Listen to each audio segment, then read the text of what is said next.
சர்க்கரை பொங்கல். இந்த வார்த்தையை கேட்டாலே தித்திக்கும். ஆம், தமிழர்களின் பண்பாட்டில் மிக சிறந்த இடம் பிடித்துள்ள இந்த சர்க்கரை பொங்கலில் ஒரு புதுமையை புகுத்தி பலாப்பழ சர்க்கரை பொங்கலுடன் இந்த வாரம் வந்துள்ளோம். ஆம், இதோ பலாப்பழ சர்க்கரை பொங்கல் எப்படி செய்வது என்பதற்கான பதிவு இதோ.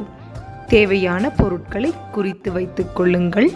1 கப் பச்சரிசிக்கு 1.25 கப் அளவிற்கு நாட்டு சர்க்கரையும் 1/4 கப் அளவிற்கு பாசிப்பருப்பும் தேவை.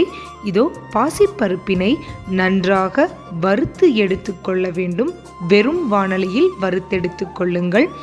வறுத்த பாசிப்பருப்பை இப்பொழுது ஒரு பாத்திரத்திற்கு மாற்றி அந்த பாத்திரத்திலேயே 1 கப் அளவிற்கு பச்சரிசியை எடுத்து இரண்டையும் நன்றாக 2 முதல் 3 முறை கழுவி எடுத்து வடிகட்டி வைத்து கொள்ளுங்கள்.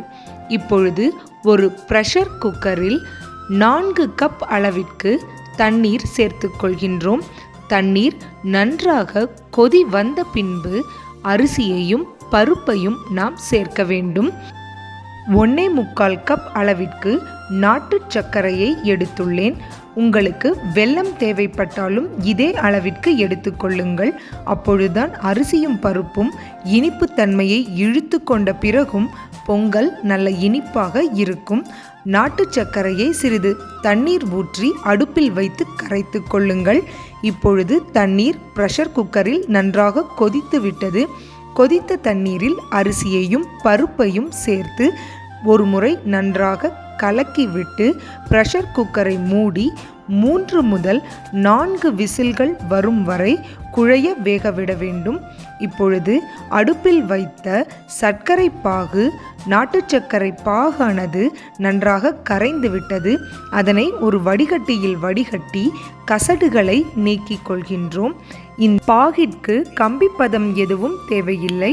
தண்ணீரில் கரைத்து வடிகட்டினால் போதுமானது. இப்பொழுது பிரஷர் குக்கரில் அரிசியும் பருப்பும் நன்றாக குழைய வெந்துவிட்டது. அதனை இதுபோல ஒரு கரண்டி கொண்டு நன்றாக மசித்து விட வேண்டும். இப்படி நன்றாக மசித்து விட்டு சர்க்கரை பாகினை சேர்த்து பொங்கல் செய்யும் பொழுதுதான் அதன் சுவை கூடுதலாக இருக்கும். இப்பொழுது அரிசி மற்றும் பருப்புடன் நாம் கரைத்து வைத்துள்ள சர்க்கரை பாகினை இதோடு சேர்த்து கொள்கின்றோம்.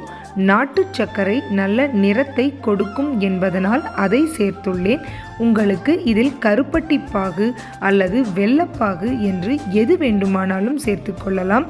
அந்த பாகில் சிறிது நேரம் மிதமான தீயில் பொங்கல் வெந்து வரட்டும்.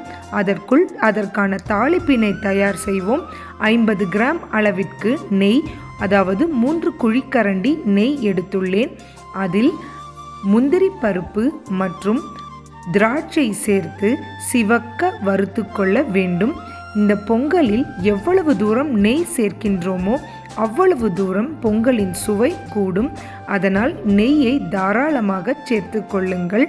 எப்போதாவது ஒரு முறைதான் இப்படி பொங்கல் செய்து சாப்பிடுவோம் என்பதனால் தாராளமாக நெய் சேர்க்கலாம்.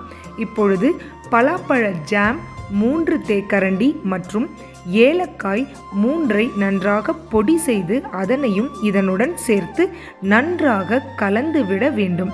பலாப்பழ ஜாம் செய்முறை நமது மாம்மேட் ஹோம்மேட் சேனலில் ஏற்கனவே பதிவேற்றம் செய்யப்பட்டுள்ளது. நெய், முந்திரி பருப்பு, திராட்சை சேர்த்த தாளிப்பினை இப்பொழுது பொங்கலில் கொட்டி நன்றாக கலந்துவிட வேண்டும். இந்த பலாப்பழ பொங்கலின் சுவையே அலாதியாக இருந்தது. பலாப்பழ பொங்கல் செய்முறையை செய்யும்போது உங்களிடம் ஜாம் இல்லை என்றால் கவலைப்பட வேண்டாம்.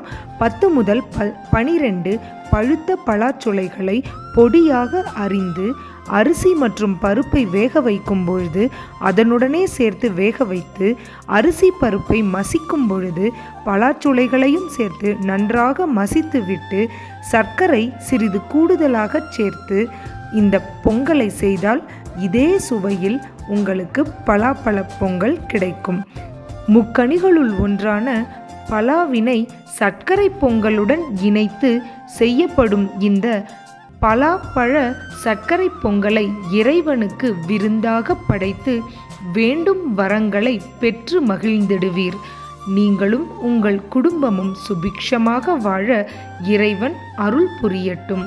சிறியவர்கள் முதல் பெரியவர்கள் வரை அனைவருக்கும் பிடித்த இந்த பலாப்பழ பொங்கலை ஒருமுறை செய்து பாருங்கள். நன்றி.